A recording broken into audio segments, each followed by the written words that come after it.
नमस्कार मित्रों, युवा स्यात् साधु युवा संस्कृत स्पेस के इस YouTube चैनल पर मैं विमलेश आप सभी का हार्दिक स्वागत करता हूं। वैदिक संहिता के श्रृंखला में हम लोगों की जो यात्रा है वो लगभग यजुर्वेद संहिता तक पहुंच चुकी है। 2 संहिता और शेष हैं। तो लास्ट वीडियोज में हम लोगों ने यजुर्वेद संहिता के बारे में और उसके जो परीक्षोपयोगी जितने भी महत्वपूर्ण तथ्य थे उस पर हम लोगों ने विधिवत चर्चा किया था और उम्मीद करता हूं कि उन सभी विषयों को, सभी तथ्यों को आप लोगों ने अच्छे से देखा होगा। यदि आपको पूरी चीज़ अच्छे से समझ में आ गई है तो अच्छी बात है। यदि आपको कहीं समझ में ना आए, किसी प्रकार का यदि आपको कन्फ्यूजन हो तो प्लीज़ उस कन्फ्यूजन को पूछ करके आप क्लियर कर लीजिए ताकि आगे किसी प्रकार की समस्या आपको ना हो। ठीक है, तो वीडियोज के अंत में हमने आपको 2-4 प्रश्नों के साथ छोड़ा था और काफ़ी लोगों ने अच्छा उत्तर भी दिया है।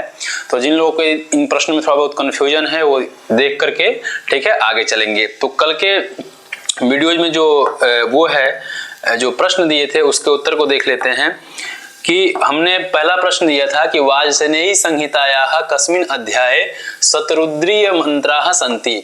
जो यजुर्वेद है उसके जो प्रतिपाद्य विषय हैं जिनका विभाजन कुल 40 अध्यायों में हुआ है, उन 40 अध्यायों में से जो 16वां नंबर का अध्याय है आपको बताए थे, जिसको हम रुद्राध्याय के नाम से जानते हैं। किस नाम से जानते हैं?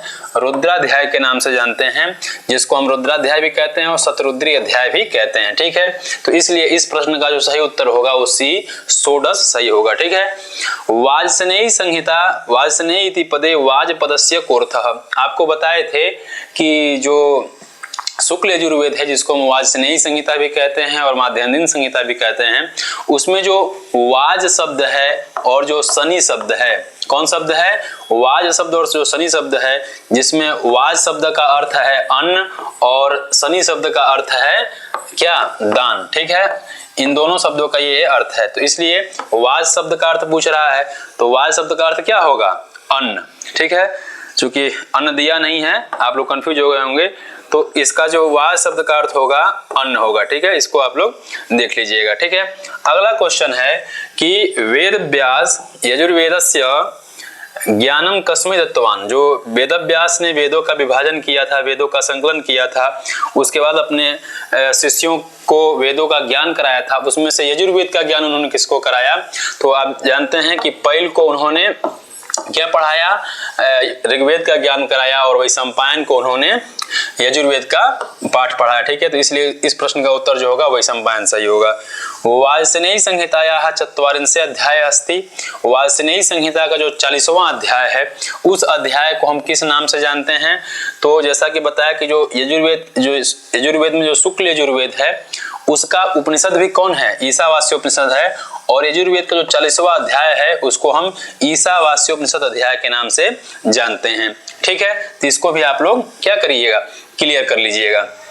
ठीक है, आगे है कि विनियोग मिश्र तत्वम। आप लोगों को बताए थे हम कि 2 प्रकार के यजुर्वेद के विभाग किए गए हैं। कौन कौन? एक शुक्ल यजुर्वेद, एक कृष्ण यजुर्वेद। तो दोनों का विभाग करने की आवश्यकता क्या पड़ी? तो शुक्ल को कहते हैं कि विनियोग अमिश्र तत्व, जिसमें मंत्रों का ही केवल संकलन है, उसको हम कहते हैं शुक्ल यजुर्वेद। ठीक है, और जिसमें मंत्रों के संकलन के साथ साथ मंत्रों के विनियोग के बारे में बताया गया है, मंत्रों के प्रयोग की विधि भी बताई गई है, उसे हम कृष्ण यजुर्वेद के नाम से जानते हैं। ठीक है, तो अब देखिए प्रश्न में पूछा है कि विनियोगा मिश्र तत्व।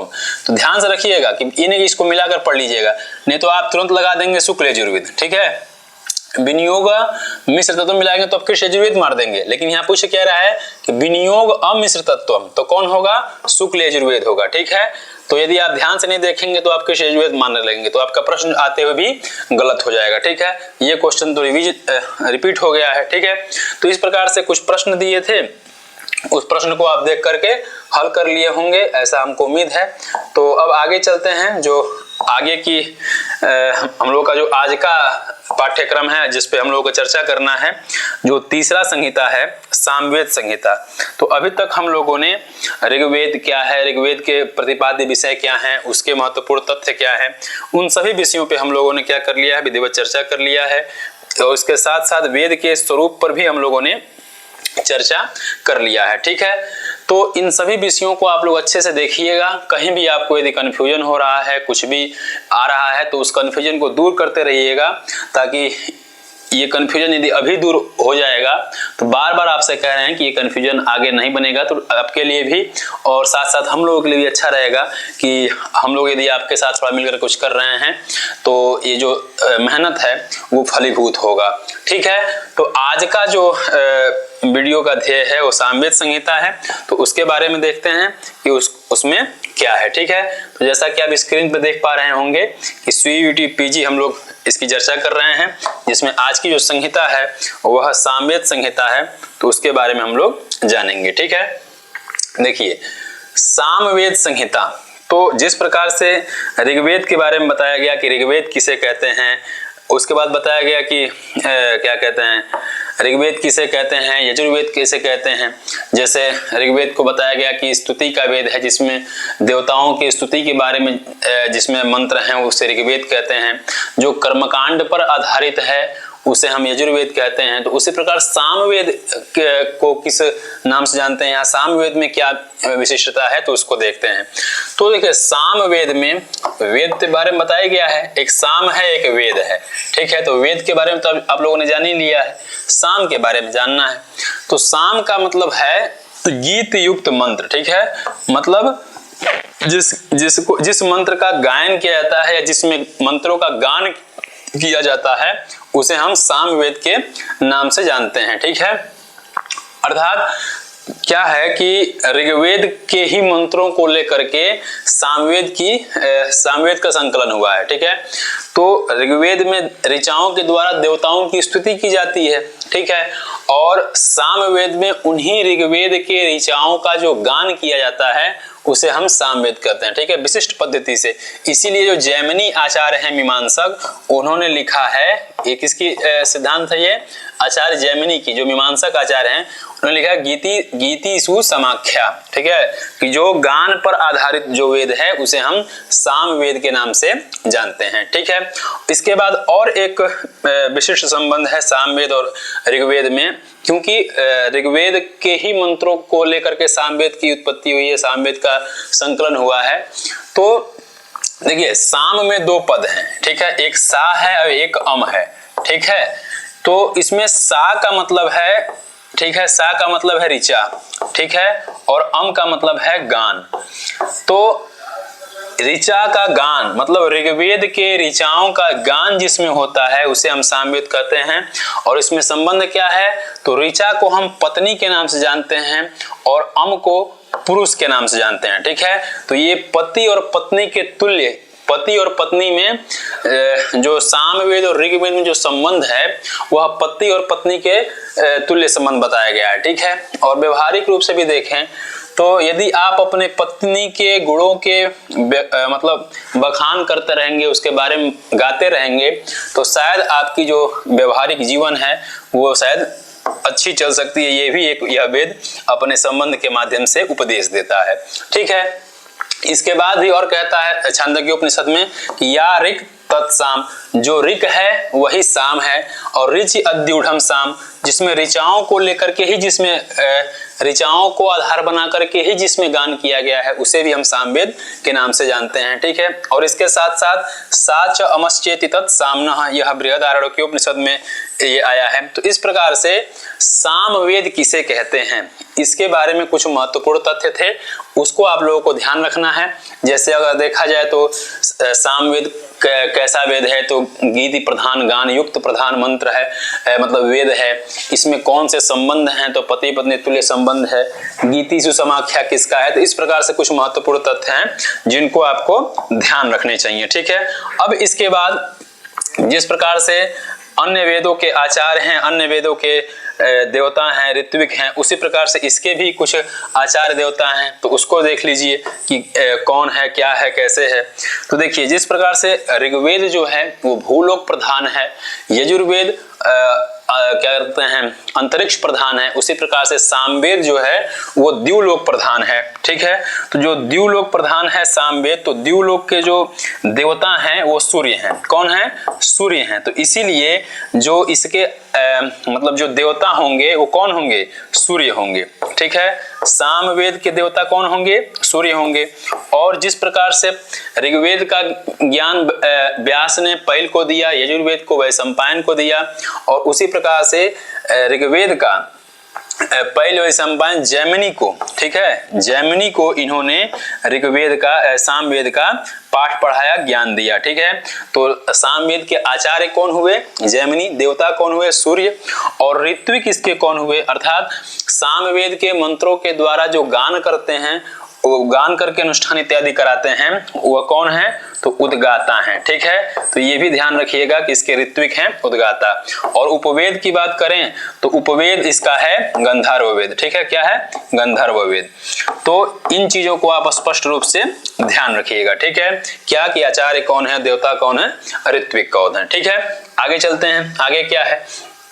अब सामवेद का विभाजन, मतलब सामवेद का विभाजन किस प्रकार से किया गया है, उनमें विषय क्या क्या हैं, उनको देखते हैं। ठीक है, तो सामवेद का जो विभाजन है उसको दो प्रकार से किया गया है।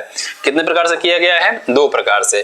किस किस माध्यम से? एक आर्चिक संहिता और एक गान संहिता। ठीक है, तो आर्चिक संहिता में क्या है और गान संहिता में क्या है, दो विभाजन करने की आवश्यकता क्यों पड़ी?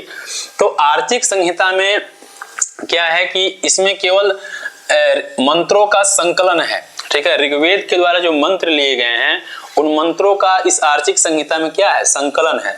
और उन मंत्रों का ही जो विशिष्ट पद्धति से गान किया जाता है, उन विशिष्ट मंत्रों को लयबद्ध तरीके से गा करके उसको यज्ञ इत्यादि विधानों में प्रयोग किया जाता है, वो जो पद्धतियां जिसमें बताई गई हैं वो गान संहिता में बताया गया है। ठीक है, इसीलिए इसको मतलब इसका विभाजन दो प्रकार से किया गया है, एक आर्चिक संहिता, एक गान संहिता।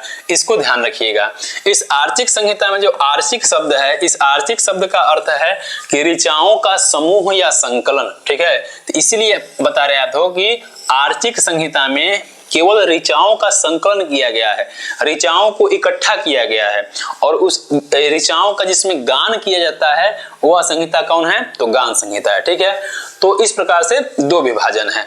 अब देखते हैं कि जो इसमें जो पहला संहिता है, कौन संहिता? आर्चिक संहिता। ठीक है, तो उसमें क्या क्या महत्वपूर्ण तथ्य हैं? तो देखिए, आर्चिक संहिता को भी दो भागों में बांटा गया है। कौन कौन? तो एक है पूर्वार्चिक और एक है उत्तरार्चिक। ठीक है, पहला कौन है? पूर्वार्चिक और उत्तरार्चिक। अब इसमें देखते हैं कि पहला पूर्वार्चिक में क्या महत्वपूर्ण तथ्य हैं। तो पूर्वार्चिक में कुल जो कांड हैं, 4 कांड हैं। कितने कांड हैं? 4। चारों कांड के नाम क्या हैं? एक आग्नेय कांड है, एक ऐन्द्र कांड है, एक पवमान कांड है और एक आरण्य कांड है। और इन 4 कांडों के अतिरिक्त भी एक परिशिष्ट के रूप में महानामनी कांड को भी जोड़ा गया है। परिशिष्ट इन द सेंस क्या है कि परिशिष्ट मतलब जो चीजें कही गई हैं इसके अलावा भी यदि कुछ चीजें शेष रह जाती हैं जो उसमें उसको बताने की आवश्यकता है, उसको कहने की आवश्यकता है, तो उसको हम उसी में तो बीच में ठेलेंगे नहीं, उसको भी हम एक अलग तरीके से जोड़ देंगे जिसको हम परिशिष्ट कहेंगे या खिल कह सकते हैं। ठीक है, तो इसमें कुछ चीजें बच गई थी जिसको हम महानामनी के रूप में जोड़ दिए, पांचवें कांड। लेकिन मूलभूत से इसमें 4 ही कांड हैं, आग्नेय, ऐन्द्र, पवमान, आरण्य, और जो महानामनी कांड है वो परिशिष्ट के रूप में है। ठीक है, तो यदि नाम देकर के पूछे कि इनमें से परिशिष्ट के रूप में कौन है, तो आप उत्तर क्या लगाएंगे? महानामनी कांड। ठीक है, बाकी ये इन 4 कांडों के विषय भी हैं कि इन 4 कांडों में किस किस विषयों का प्रतिपादन किया गया है। तो देखिए, पहले तो ये जान लीजिए कि इन 4 कांडों में कुल 6 अध्याय हैं। ठीक है, मतलब पहले देखिए विषय क्या है। तो आग्नेय कांड में अग्नि देवता के बारे में बताया गया है, ऐन्द्र कांड में इंद्र देवता के बारे में बताया, जैसा कि नाम से भी स्पष्ट है। और जो पवमान है, पवमान को ही हम सोम के नाम से जानते हैं। आपने ऋग्वेद के वीडियोज में देखा होगा कि जो ऋग्वेद को 10 मंडलों में विभाजन किया गया है, उसमें जो 9वां मंडल है उसको हम सोम मंडल या पवमान मंडल के नाम से जानते हैं। तो वही बात यहाँ भी है कि इसमें जो तीसरा कांड है उसको हम सोम देवता के विषय में आधारित मानते हैं। और जो आरण्य कांड है, ठीक है, मतलब वन में जो चीजें होती, इसमें तीनों इंद्र, अग्नि, सोम, इसमें तीनों देवताओं से संबंधित विषय मिलते हैं और जो क्या कहते हैं महानामनी है जो परिशिष्ट के रूप में जोड़ा गया है उसमें केवल इंद्र के विषय में मंत्र मिलते हैं। ठीक है, अब देखिए इस 4 कांड के अतिरिक्त पूर्वार्चिक में कुल 6 अध्याय हैं। कितने अध्याय हैं? 6 अध्याय हैं। कितने अध्याय हैं इसको ध्यान रखिएगा आप लोग। जो अध्याय है इसमें 6 अध्याय है।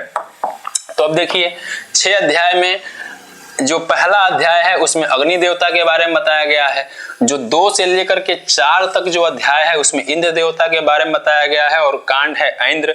जो सोम देवता है वो 5वें अध्याय का विषय है और जो छठा है वह आरण्य है। जो महानामनी है वो परिशिष्ट के रूप में है। ठीक है, तो यहाँ से इन चीजों को आप लोग को अच्छे से ध्यान रखना है कि पूर्वार्चिक में कि 4 कांड हैं। ठीक है, 4 कांड कौन कौन से हैं, चारों कांडों के विषय क्या हैं और किस अध्याय में किसके बारे में वर्णन है, तो इसको आप लोग अच्छे से ध्यान रखेंगे। ठीक है, और इन 6 अध्यायों में जो 1 से लेकर के 5 तक का जो भाग है उसको हम ग्राम गान के नाम से जानते हैं। मतलब इसमें जो इन मतलब 1 से लेकर के 5 तक के अध्यायों में जिनसे संबंधित मंत्रों का संकलन किया गया है, जिन मंत्रों के बारे में पद्धतियां बताई गई हैं कि उसको कैसे गाया जाता है, तो उसका गान अत्यधिक ग्राम क्षेत्र में किया जाता है। इसीलिए शायद ये बात निकल के आती है कि जो गांव में सबके जो एक अपने इष्ट देवता होते हैं, एक कुल देवता होते हैं, शायद ये बात वहीं से आती है कि किसी के इंद्र होते हैं, किसी के ब्रह्म बाबा होते हैं,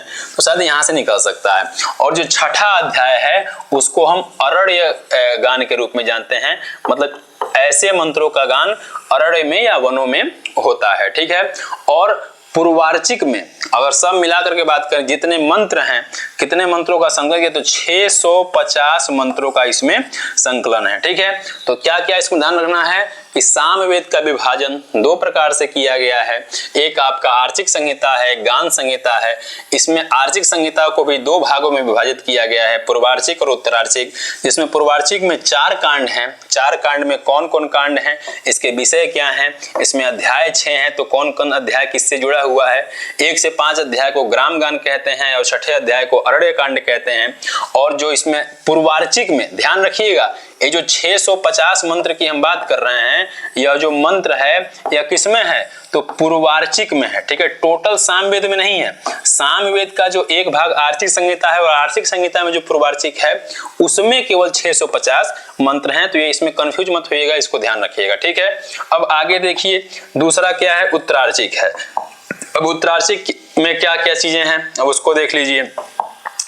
उत्तरार्चिक में कुल 21 अध्याय हैं। कितने अध्याय हैं? 21 अध्याय हैं या 9 प्रपाठक हैं। कुछ भी कई बार दे देता है कि 21 अध्याय किसमें है या उत्तरार्चिक में कितने अध्याय हैं या कितने प्रपाठक हैं, तो इसको ध्यान रखिएगा। ठीक है, और 1225 मंत्र हैं। कितने मंत्र हैं? 1225 मंत्र हैं। अर्थात पूर्वार्चिक में उत्तरार्चिक में 1225 मंत्र हैं। ठीक है, और उत्तरार्चिक में कितने मंत्र हैं? 650 मंत्र हैं। ठीक है, और जो इसमें सूक्त है इसमें 400 सूक्त है। ठीक है, तो उत्तरार्चिक में 1225 मंत्र हैं और पूर्वार्चिक में 650 मंत्र हैं। यदि इन दोनों को जोड़ा जाए, ठीक है, तो आपके 1875 मंत्र होंगे।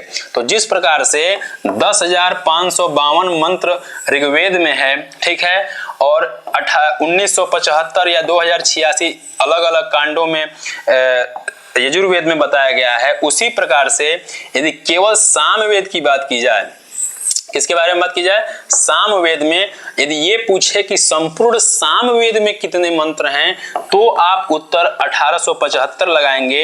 यदि केवल पूछता है कि पूर्वार्चिक में कितने मंत्र हैं, तो आप 650 उत्तर लिखेंगे। यदि पूछता है कि उत्तरार्चिक में कितने मंत्र हैं, तो आप 1225 लिखेंगे। ठीक है, तो इसको आप लोग इसके अंतर को अच्छे से समझे रहिएगा। ठीक है, जैसा कि आपको शुरू में बताया कि सामवेद में ऋग्वेद के ही ऋचाओं का गान है, उसी के ऋचाओं का गान किया गया है, तो अत्यधिक मंत्र उसी से लिए गए होंगे।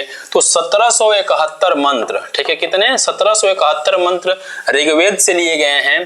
केवल 104 मंत्र केवल सामवेद के अपने नवीन हैं। ठीक है, और जो 10 मंडल जो ऋग्वेद में बताए गए हैं, उन 10 मंडल में 8वें मंडल से और 9वें मंडल से विशेष मंत्र सामवेद के लिए लिया गया है। और टोटल मंत्र की यदि बात करें सामवेद में तो टोटल 1875 मंत्र हैं। ठीक है, तो इस प्रकार से जो सामवेद को दो विभागों में विभाजित किया गया है। ठीक है, कौन? आर्चिक संहिता और गान संहिता। तो आर्चिक संहिता से जितने महत्वपूर्ण तथ्य थे जो आपके परीक्षा के लिए काफी इंपॉर्टेंट थे, उनके सभी विषयों के बारे में हम लोगों ने चर्चा कर लिया। ठीक है, तो इसको आप लोग अच्छे से ध्यान रखिएगा। ठीक है, अब आते हैं शाखा पर। जैसे हर वेद के अपने अपने शाखा हैं, तो इसमें कितनी शाखाएं हैं उसको जान लेते हैं।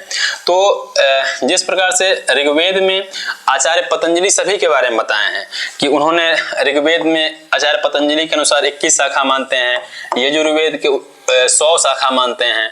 तो सामवेद के संदर्भ में उन्होंने अपने महाभाष्य में लिखा है कि सहस्त्र वर्तमा सामवेद।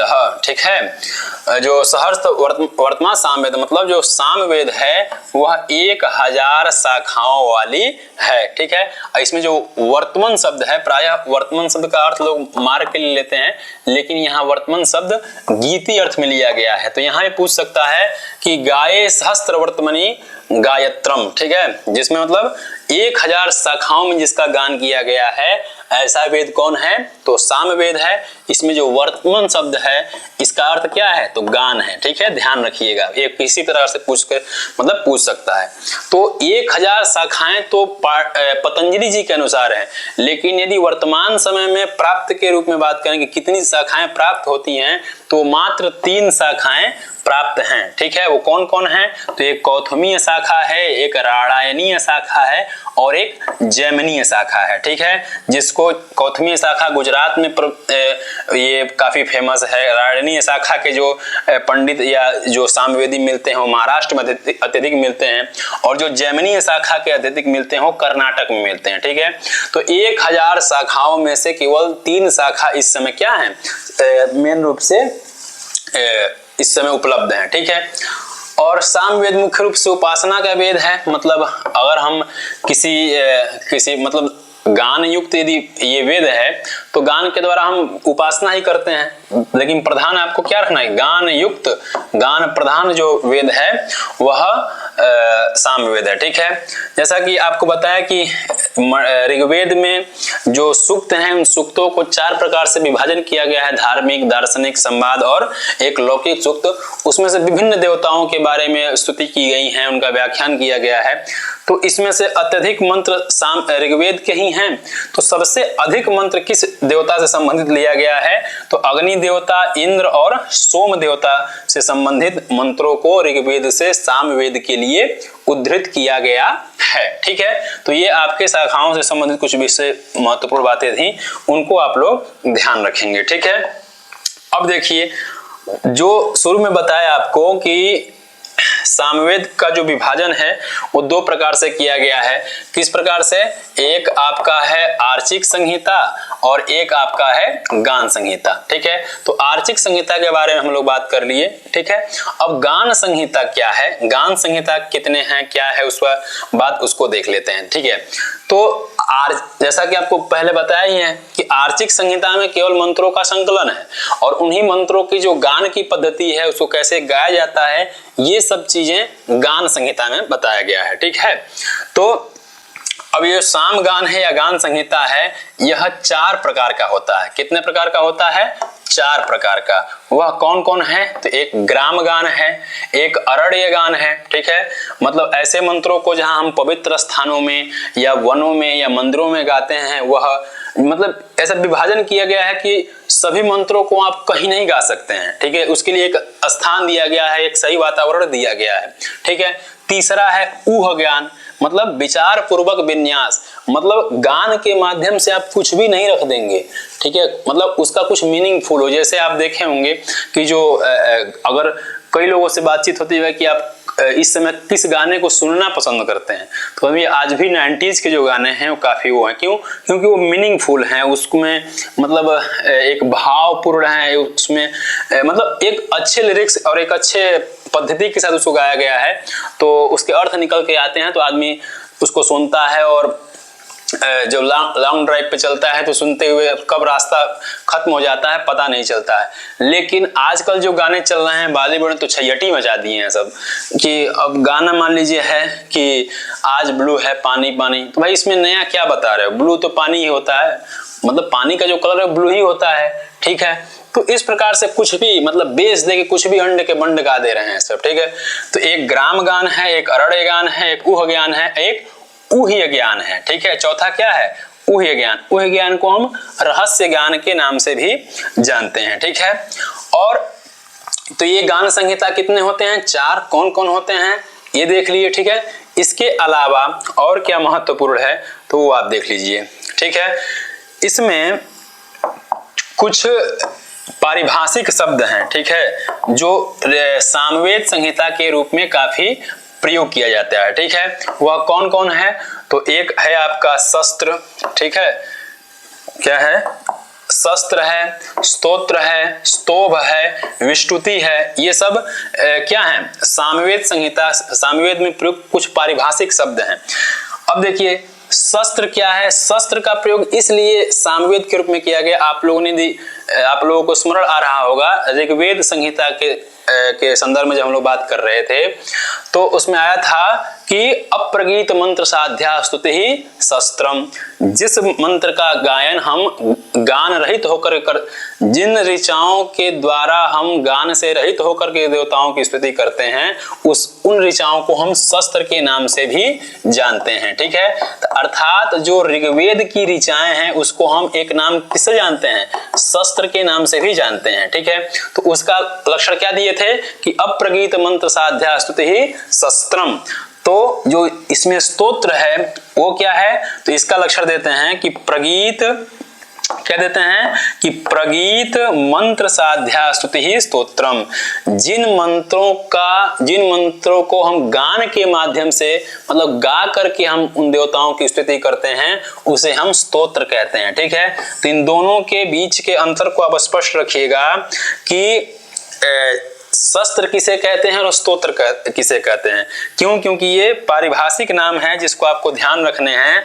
जो शस्त्र है वह गान रहित मंत्रों के लिए प्रयोग किया गया है और जो स्तोत्र शब्द है वह स्तोत्र शब्द गान सहित मंत्रों के लिए प्रयोग किया गया है। तो ये एक ही है, यहाँ यदि अ लग गया तो यह स्तोत्र शस्त्र के रूप में हो जाएगा, या अ हट गया तो यह शस्त्र यहाँ स्तोत्र के रूप में हो जाएगा। तो इसको आप लोग अच्छे से क्या करिएगा, ध्यान रखिएगा। और जो इसमें स्तोत्र है कुल टोटल कितने हैं, 9 हैं, ठीक है। मतलब स्तोत्र किसे कहते हैं ये आप अच्छे से ध्यान रखिएगा, क्योंकि ऋग्वेद में भी आया है शस्त्र, क्योंकि दोनों में काफी मतलब माइनर अंतर है, इसको अच्छे से ध्यान रखिएगा, ठीक है। अब है स्तोभ। स्तोभ क्या है, मतलब 3 ऋचाओं वाले सूक्त, मतलब स्तोत्रों को जब आवृत्ति पूर्वक गान किया जाता है, मतलब 3 ऋचाओं से युक्त जो मंत्र होते हैं उनको जब बार बार कह गान किया जाता है उसको हम स्तोम के नाम से जानते हैं, ठीक है। और एक है विस्तुति, ठीक है। विस्तुति होती है मतलब विशेष प्रकार की स्तुति, जब हम देवताओं मंत्रों के माध्यम से एक विशेष प्रकार की स्तुति करते हैं, मतलब नहीं होता कि भाई आज हमारा ग्रह दशा बहुत खराब चल रहा है तो एक विशेष स्तुति बताइए, तो ऐसे अर्थों को हम स्तुति में रख सकते हैं, ठीक है। और टोटल जो विस्तुतियां होती हैं वह 28 होती हैं, ठीक है। तो शस्त्र किसे कहते हैं, स्तोत्र किसे कहते हैं, स्तोभ क्या है, विस्तुति क्या है, इन सब के बारे में भी जान लीजिएगा, ठीक है। इसके अलावा भी क्या नाम है और कुछ और मिलते हैं जिसमें मतलब इसमें स्वरों के बारे में है। इसमें स्वरों का जो स्वरांकन है 1, 2 और 3 इसके माध्यम से किया जाता है। जैसे कि आपको यहाँ बताते हैं, देखिए माध्यन्दिन संहिता में क्या है कि जो स्वरों का चिन्हांकन होता है, कि स्वरों को पहचानने की जो विधि बताई गई है, मतलब उदात्त अनुदात्त स्वरित के नाम से, और इसमें जो है स्वरों को 1, 2 और 3, मतलब 1 को कहते हैं उदात्त, 2 को कहते हैं अनुदात्त और 3 को कहते हैं स्वरित, ठीक है। तो स्वरों के लिए ये प्रयोग किया जाता है।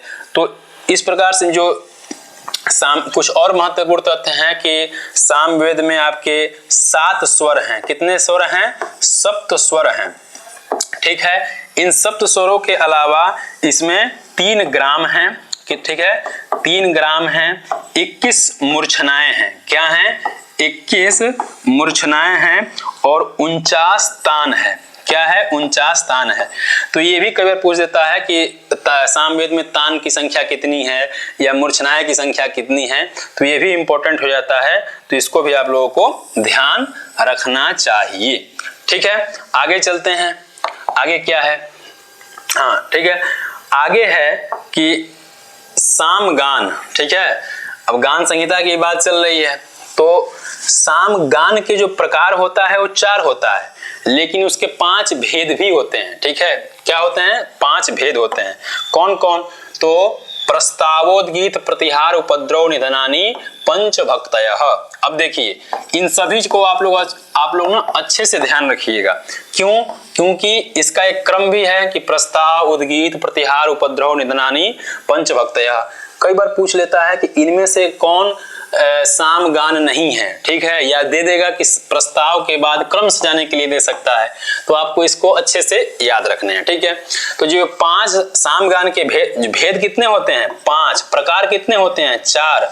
ठीक है, तो इसको हम भक्ति के नाम से भी जानते हैं। तो ये भी पूछ सकता है कि सामवेद में कितने भक्तियां हैं? तो 5 भक्तियां हैं। और सामगान के प्रकार कितने हैं? तो 4 हैं। इनको अच्छे से कौन कौन है? के भक्तयः। ठीक है, मतलब कितने भक्ति हैं, उसमें से कौन कौन है। ठीक है, तो प्रस्ताव, उद्गीत, इन सब नामों को आप लोग अच्छे से ध्यान रखिएगा।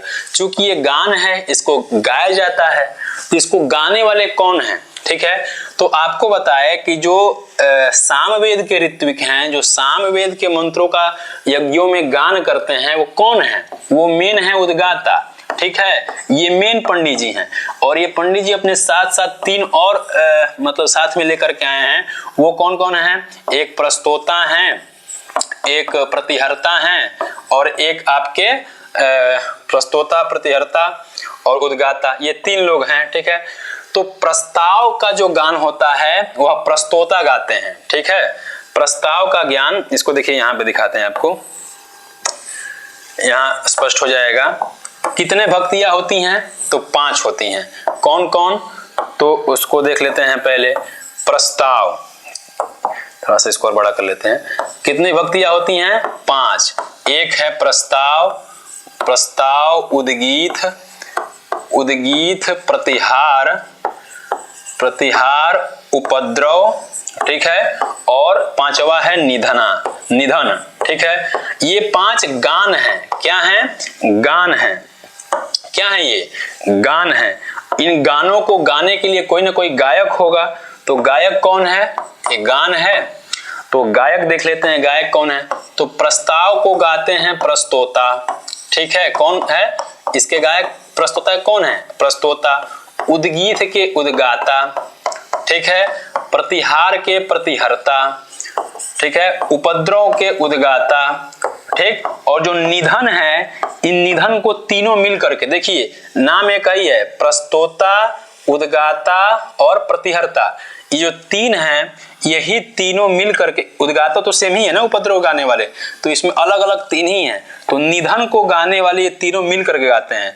मतलब ये ऐसा लंबा चौड़ा गीत रहा होगा, इसलिए तीनों मिल करके जो निधन नाम का भक्ति है, ये तीनों मिल करके गाते हैं। ठीक है, तो इसमें से ये पूछ सकता है कि वह कौन ऐसा भक्ति है जिसको तीनों जो ऋत्विक हैं वो मिल करके गान करते हैं। ठीक है, तो आपका जो निधन है वही है जो तीनों मिल करके उसका गान करते हैं। ठीक है, तो ये आपका रहा सामगान। अब इसके आगे है वो देखिए, आगे है साम विकार।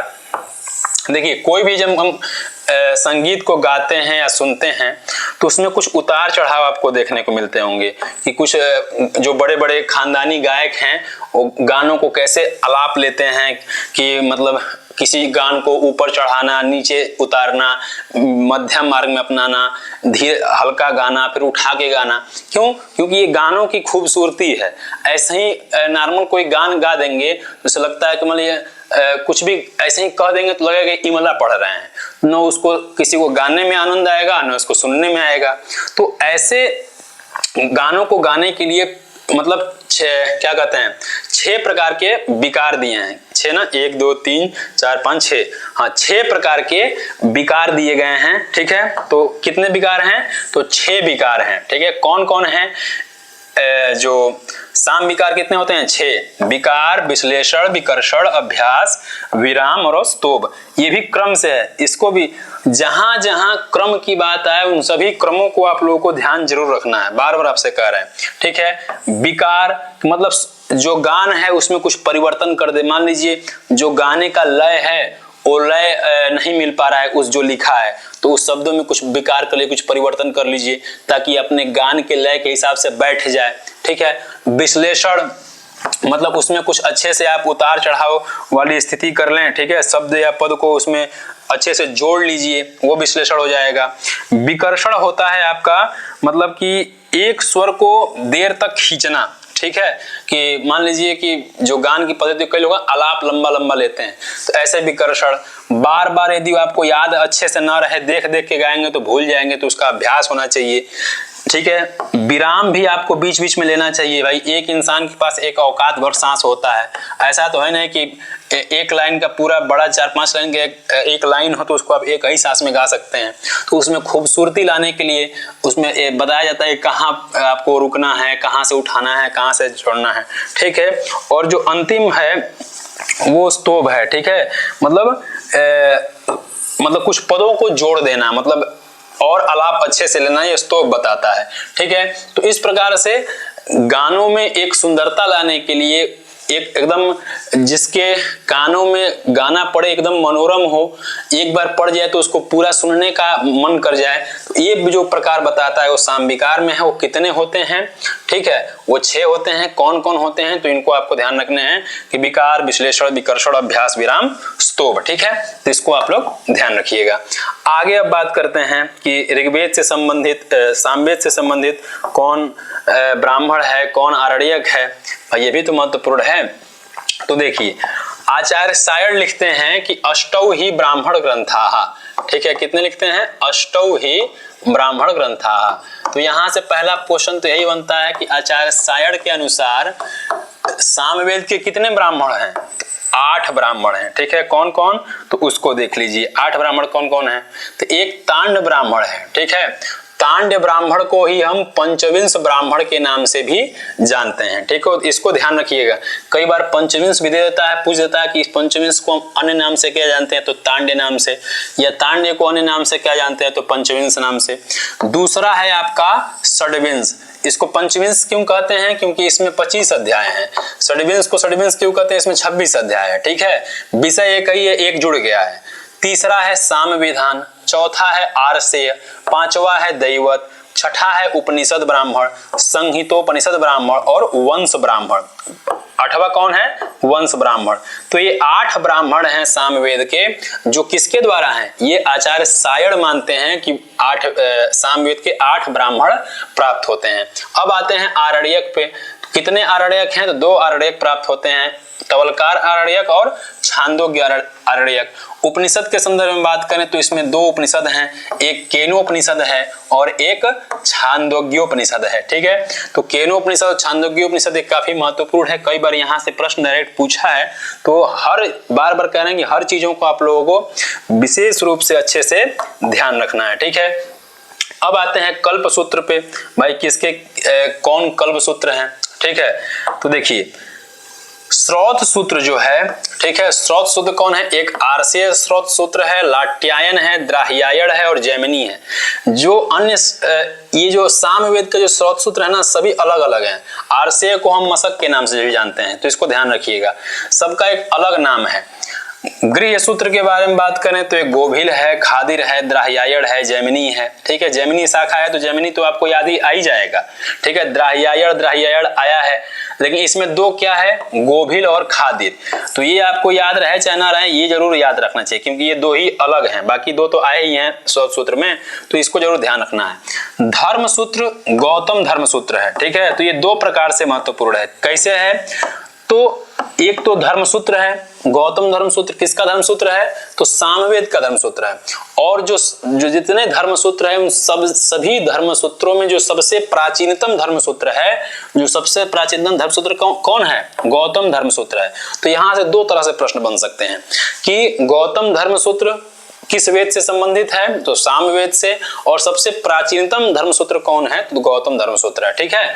और शुल्ब सूत्र जो है वो सामवेद में मिलता ही नहीं है, तो कोई इसका बातें नहीं है, ठीक है। तो इस प्रकार से सामवेद से संबंधित जो कुछ भी महत्वपूर्ण तथ्य थे, जो आपके परीक्षा के लिए अच्छे थे, मतलब थे महत्वपूर्ण, उनके बारे में हम लोगों ने चर्चा कर लिया, ठीक है। तो अब सामवेद से संबंधित कुछ आप लोगों को हम प्रश्न देते हैं, जिसको आप लोग जैसे बताते आ रहे हैं कमेंट बॉक्स में, और बार बार कहने कि सभी लोग उत्तर देने का प्रयास करिए, ताकि हमको भी एक अंदाजा लगे कि भाई सभी लोग हमारी बातों को समझ पा रहे हैं कि नहीं, हम जो बता रहे हैं लोग उसको पकड़ पा रहे हैं नहीं। अगर नहीं पकड़े तो उसको और अच्छे से मेहनत करके सामने आप लोगों के सामने लाने का हम प्रयास करेंगे, ठीक है। क्योंकि हम और आप एक दूसरे के पूरक हैं, आपसे हम कुछ सीखेंगे, आप हमसे कुछ सीखेंगे, दोनों लोग मिलकर के ही, कोई अकेला चना भार नहीं फोड़ता है। आप कुछ हमको बताएंगे, हम आपको कुछ बताएंगे, तो आप अपने लक्ष्य को प्राप्त कर सकते हैं, और हम तो मान लीजिए आपके सहयोग में है ही, ठीक है। तो इसमें पहला प्रश्न है कि सामवेदः संप्राप्तः, सामवेद की प्राप्ति किससे मानी जाती है, या सामवेद में मंत्रों का गान कौन करता है? इन सभी प्रश्नों के उत्तर को आपको देने हैं, ठीक है। इसमें पूछ रहा है कि उपद्रवम वर्तते, उपद्रव है क्या? जैसे कि सोमयाग है, कि कर्मकांड है, इष्टि है, सामगान है, क्या है, आपको ये बताना है। येषु विकल्पेषु साम विकारः नास्ति, जो 6 साम विकार होते हैं, इन 6 साम विकारों में से कौन नहीं है, ठीक है। तो ये आपको ध्यान रखने हैं, ठीक है। तो इस प्रकार से सामवेद संहिता जो है आपका यहीं संपन्न होता है। तो आप लोग प्रत्येक वीडियो को अच्छे से देखिए, आप लोगों को पीपीटी प्रोवाइड की जा रही हैं, तो आपको जो जितने डाटाबेस वाली चीजें हैं उसको अच्छे से ध्यान रखिए, जो जो चीजें बताई जा रही हैं उसको अच्छे से आप पालन करिए, ठीक है। तो इस प्रकार से हम लोग जो 4 संहिताएं हैं उन 3 संहिताओं पे हम लोग बात कर लिए। तो मिलते हैं अगले वीडियो में अगले संहिता के साथ, तब तक के लिए आप सभी को नमस्कार। युवा स्यात् साधु युवा।